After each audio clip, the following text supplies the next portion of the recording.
पर स्ट्रक्चर का थोड़ा खारिज करते हैं, उसकी आलोचना करते हैं। वो कहना चाहते हैं कि इकोनॉमी स्टेट या पॉलिटिक्स को, कल्चर को, सुपर स्ट्रक्चर को निर्धारित करने वाला एकमात्र कारक है, इसलिए जिसका इकोनॉमी पर कब्जा है उसका स्टेट पर ही कब्जा है, इसलिए पूंजीपतियों का कब्जा है, इसलिए वो राज्य जो है पूंजीपति है, वो पूंजीपतियों का एक तरीके से स्टेट ही है। उनके स्टेट हमेशा उनके हितों के बारे में सोचता है, उनके हितों के लिए कानून बनाता है, जनता पर नियंत्रण स्थापित करता है। मजदूरों में, शोषक वर्ग में, हैप्स नोट्स हैं, उनमें जो उन कैपिटलिस्ट लोगों के खिलाफ असंतोष की भावना जागृत होती है, उसको दबाने के लिए कई प्रकार के प्रयास करता है।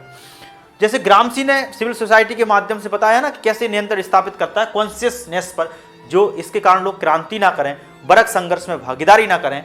इसलिए अल्थ्यूजर भी कहते हैं कि स्टेट जो है, स्टेट को निर्धारित करने वाले इकोनॉमी एक कारण तो एकमात्र कारक नहीं है, एक कारण तो है, लेकिन इसके अलावा भी कई उपकरण होते हैं, कई कारक हैं, वो हमें समझने की आवश्यकता है। उसने कहा कि स्टेट जो है लोगों की कॉन्शियसनेस को दबाने के लिए कई प्रकार के उपकरण अपनाता है, कई प्रकार के प्रयास करता है। जैसे उन्होंने कहा कि राज्य जो है दो तरीके से उपकरण या दो उपकरणों का प्रयोग करता है, दो उपकरणों का प्रयोग करता है। उन्होंने बताया, पहला जो बताया उन्होंने बताया कि रिप्रेसिव पॉलिटिकल,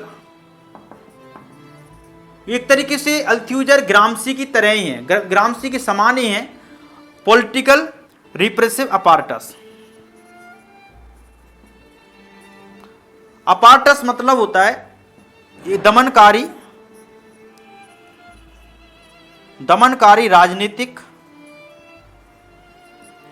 उपकरण, ठीक है। और दूसरा उन्होंने बताया आइडियोलॉजिकल अपार्टस। आइडियोलॉजिकल अपार्टस को क्या बोलेंगे? वैचारिक उपकरण। अब थोड़ा इसमें अंतर देख लेते हैं। इन्होंने क्या बोला, ऑर्थोडॉक्स मार्क्सिज्म की अवधारणा को खारिज करके उन्होंने कहा, अल्थ्यूजर ये कह रहे हैं रिप्रेसिव पॉलिटिकल अपार्टस के अंतर्गत क्या करता है स्टेट, वो क्या करता है, लोगों की कॉन्शियसनेस को दबाने के लिए पुलिस का प्रयोग करता है,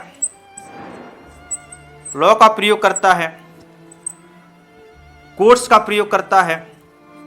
आपको जस्ट कहीं भी चले जाइए, कोर्ट्स का प्रयोग करता है, पुलिस का प्रयोग करता है, लॉ का प्रयोग करता है, हथियार का प्रयोग करता है,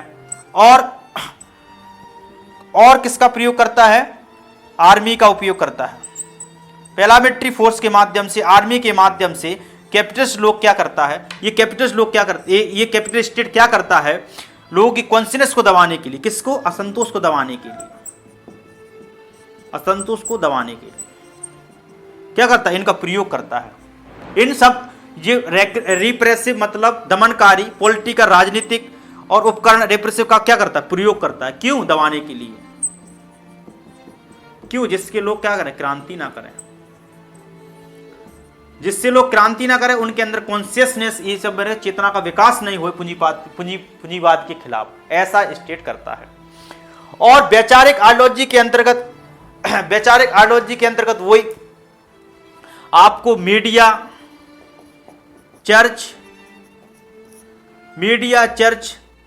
स्कूल, इंस्टीट्यूशन में आइडियोलॉजी के माध्यम से भी आपकी चेतना पर कब्जा करता है। और इसको आइडियोलॉजी वाले को हम एस्पेक्ट को बड़े स्तर पर समझेंगे। जैसे ये अल्थ्यूजर है, न्यू मार्क्सिस्ट है, इन्होंने क्या बोला, जैसे इंसान होता है, जैसे मानव है, अल्थ्यूजर ने कहा कि आप सोचते हैं ना कि हम स्वतंत्र हैं, कि हम स्वतंत्र रूप से, हमारी स्वतंत्र चेतना है, हम सोचते हैं। अल्थ्यूजर ने कहा भाई साहब ऐसा नहीं है। अल्थ्यूजर ने, न्यू मार्क्सिस्ट थे, उन्होंने कहा कि आप सोचते हैं कि हमारी स्वतंत्र चेतना है, हम स्वतंत्र हैं, ऐसा नहीं है। उसने कहा कि मानव जो है, इंसान है, वो सोसाइटी का क्या है? सोसाइटी का क्या है? कठपुतली है, पपेट है। और ये क्या है? सोसाइटी क्या है? ये पपेट का क्या? मास्टर है। ये कठपुतली का क्या? मास्टर है। और ये उन्होंने कहा कि आप इंसान अगर वर्तमान कैपिटलिस्ट सोसाइटी में, किसमें? कैपिटलिस्ट सोसाइटी में आप सोचते हैं ना कि हम स्वतंत्र हैं, हमारी स्वतंत्र विचारधारा है। उसने कहा कि अल्थ्यूजर साहब ने कहा, न्यू मार्क्सिस्ट थे, उन्होंने कहा कि आप सोसाइटी का प्रोडक्ट है, आपकी चेतना है ही नहीं। आपकी चेतना को कौन निर्धारित करा? सोसाइटी।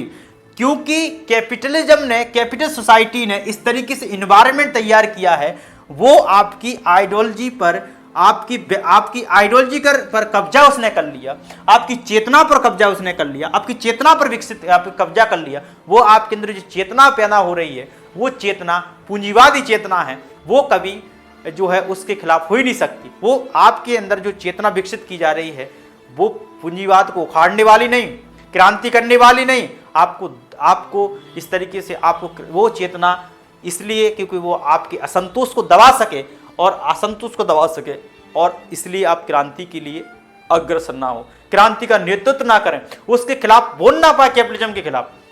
ऐसा